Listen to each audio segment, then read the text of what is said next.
Здравейте! Сега ще ви покажа как работи TradeProof. Започваме с основното меню, където имаме работни карти, имаме договори на вече осъществена работа, имаме потребители, можем да добавяме или да редактираме такива, имаме темплейти или иначе казано шаблони, където можем да добавяме, да редактираме шаблони. Ще ви покажа как става в отделно видео, много е лесно. И имаме настройки на компанията, която използваме към момента, можем да редактираме или да добавяме такива.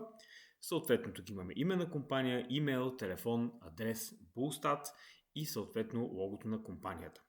Започваме с една работна карта. Това може да е договор за изпълнение, може да е оферта, може да е приемо-предавателен протокол.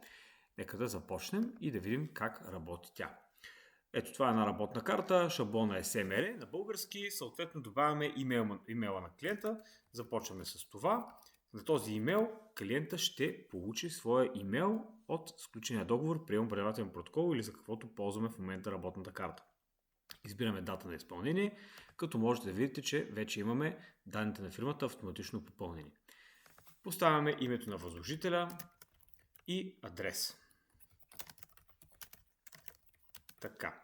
Продължаваме. Тук имаме въведени малко общи условия. Това също е част от шаблона.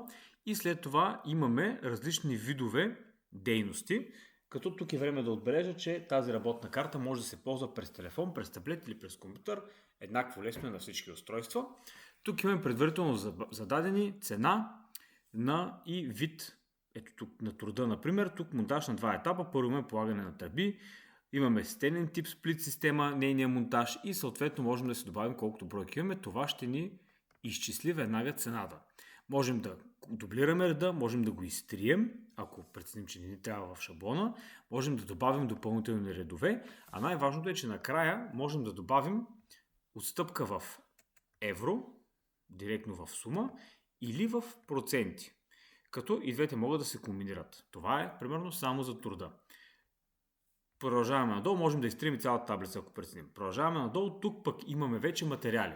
Ето имаме дюбели, винтове, тук можем да имаме тръбни пътища, можем да имаме всичко, което ни е необходимо спрямо шаблона, който ползваме по принцип или пък спрямо изцяло ново създадение.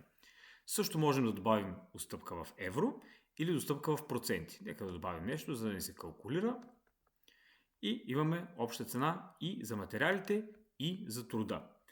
Имаме още малко общи условия и имаме една обща цена. След това можем да добавим снимки, които се добавят директно чрез снимане на телефона или пък прикачване от галерията на телефона. След което кликаме на продължи и преминаваме към едно резюме на в случая приемо-предавателен протокол, договор, оферта или какво сме издали посредством TradeProof. Виждаме резюмето, виждаме каква отстъпка имаме, каква е общата сума. И имаме цялостна сума и за труд, и за материали. След което добавяме по един подпис на клиент, име и фамилия на клиента.